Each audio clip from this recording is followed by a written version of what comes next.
الحمد لله رب العالمين۔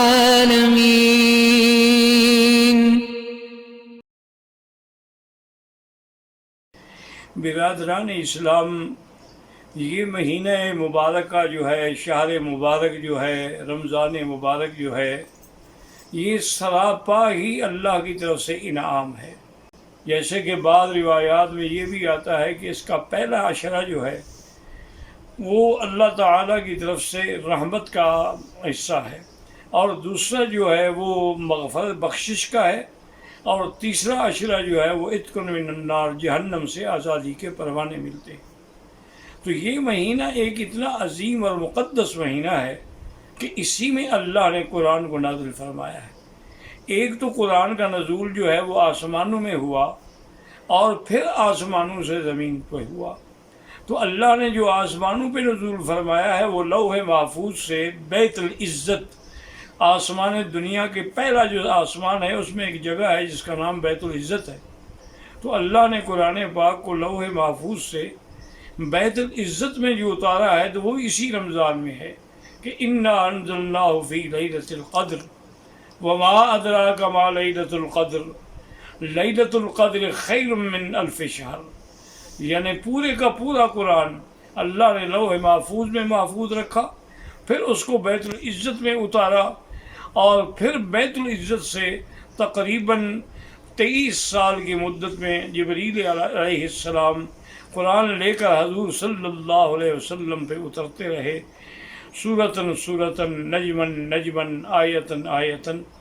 اور وہ پہلی ابتدا جو ہے نزول الی الارض میں وہ بھی 24 رمضان المبارک ہے۔ تو یہ شرف بھی اسی مہینے کو حاصل ہوا ہے، اور یہ کتنی بڑی عظیم سعادت ہے ان لوگوں کے لیے کہ جن کو اللہ نے ایمان کے لیے حضور پاک عطا فرمایا جو امام الانبیاء والرسل ہیں، اور اللہ نے کتاب وہ عطا فرمائی جو تمام کتابوں سے افضل ہے، اور اللہ تبارک و تعالیٰ نے ہمیں یہ مہینہ اور اس کے مدارج جو مراتب ایسے عطا فرمائے جو ساری دنیا سے افضل ہے۔ حتیٰ کہ اسی رمضان پاک میں دیکھیں کہ اللہ کے الفاظ قرآن پہ غور کریں۔ اللہ کا سارا قرآن تو قرآن ہے، اللہ کا کلام ہے، لیکن دیکھیں فرمایا یا ایھا الذین آمنوا، اس سے اشارہ ہوا کہ یہ حکم ہم اپنے ایمان والوں کو دے رہے ہیں، ہم اپنے پیاروں کو دے رہے ہیں۔ جیسے کہ ایک باپ اپنے بچے سے کہتا ہے کہ میرے پیارے بچے یہ تمہارے لیے لایا ہوں میں۔ تو اللہ پاک نے یہ نہیں فرمایا کہ میں نے ساری مخلوق کو حکم دیا ہے، فرمایا نہیں، یہ تو عظیم چیز ہے، عظیم تحفہ ہے جو میں اپنے محبوب لوگوں کو دے سکتا ہوں، اور وہ کون ہے؟ وہ ایمان والے ہیں۔ یا ایھا الذین آمنوا کتب علیکم الصیام۔ پھر اللہ نے یہاں لفظ فرض نہیں فرمایا، اللہ تبارک و تعالیٰ نے لفظ کتبہ فرمایا۔ اگر اللہ فرما دیتے کہ امرا، میں نے امر کیا، میں نے حکم دیا، لیکن یہاں لکھا جو میں نے لکھا ہے، تو جو جس چیز کو اللہ لکھ کے دیں گے وہ کتنی بڑی اہم ہوگی۔ اس لیے فرمایا کتب علیکم الصیام، آپ لوگوں پر اللہ نے روزے رمضان کے لکھے ہیں۔ اور پھر ہماری تسلی کے لیے کتنی مہربانی فرمائی، فرمایا ڈرتے کیوں ہو؟ کما کتب علی الذین من قبلکم، تم سے پہلے جو امتیں گزری ہیں ان پر بھی تو ہم نے رمضان کے روزے لکھے تھے، تو اس لیے اس میں گھبرانے کی ضرورت نہیں۔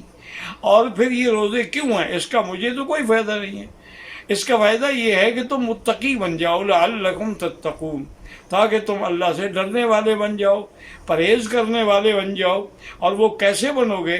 کہ جن چیزوں کا اللہ حکم دیں گے اس پر عمل کرو گے، جن چیزوں سے اللہ روکیں گے ان سے رک جاؤ گے۔ اس لیے اللہ تبارک و تعالیٰ نے ہماری تسلی کے لیے یہ بھی فرما دیا، اور جب متقی بن جاؤ گے تو اللہ کے ولی بن جاؤ گے، کیونکہ ان اولیاءہ الا المتقون، اللہ کے ولی وہی ہیں جو اللہ سے ڈرنے والے ہیں۔ اور پھر آگے مہربانی فرما کے ہماری تسلی کی کہ ایام معدودات، چند گنے ہوئے دن ہیں، کوئی سارے سال کے روزے نہیں ہیں، سارے 6 مہینے کے روزے نہیں ہیں، 3 مہینے کے روزے نہیں ہیں، بلکہ گنے ہوئے دن ہیں، کبھی 29 اور کبھی 30۔ اور معدودات میں ایک یہ بھی اشارہ ہے کہ جب آدمی گننا شروع کرتا ہے نا تو وہ معلوم ایسے ہوتا ہے کہ وہ چیز جلدی ختم ہو جاتی ہے۔ آج پہلا روزہ ہو گیا جی، آج دوسرا ہو گیا جی، آج تیسرا، او یار آج تو 27 آ گئی۔ تو اس لیے یہ ایام معدودات۔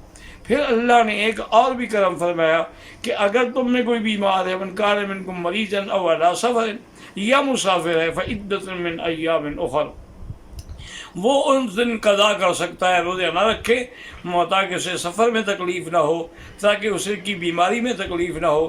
اس کے بعد جب وہ سفر ختم ہو جائے یا بیماری سے نکل جائے تو پھر اس کے بدلے میں وہ قضا کر لے۔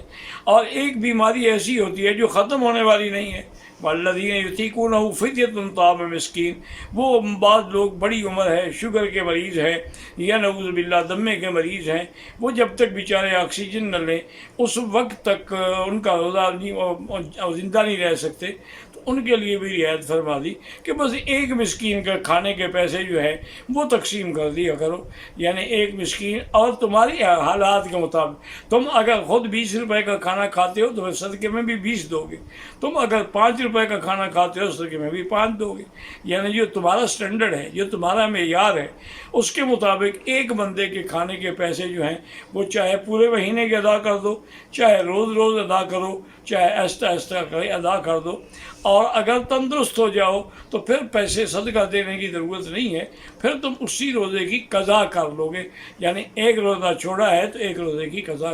یہ اللہ کی کتنی بڑی مہربانی ہے، کتنی بڑی عنایت ہے۔ اسی لیے اللہ تبارک و تعالیٰ نے عورتوں پر بھی رکھا ہے کہ اگر عورت حیض میں ہے تو وہ حیض کے دنوں میں روزہ نہیں رکھے گی، لیکن حیض کے دن جب ختم ہو جائیں گے تو روزے کی قضا کر دے، چونکہ روزے تو سال میں ایک دفعہ آتے ہیں۔ اللہ نے اس پر نمازوں کی قضا کا حکم نہیں دیا لیکن روزے کی قضا کا حکم دیا ہے، تو اس لیے اس کے اندر نعمتیں ہی نعمتیں ہیں، رحمتیں ہی رحمتیں ہیں، اور اللہ تبارک و تعالیٰ کی طرف سے ہر مسلمان کے لیے در رحمت کھلا ہے۔ اور تمام دوستوں سے درخواست ہے کہ دعا کریں اللہ اس مہینے کی برکت سے، اللہ اس مہینے کی رحمت سے تمام عالم سے یہ جو وبا کا عذاب آیا ہے اس کو ٹال دے۔ ربنا تقبل منا انک انت السمیع العلیم وتب علینا انک انت التواب الرحیم۔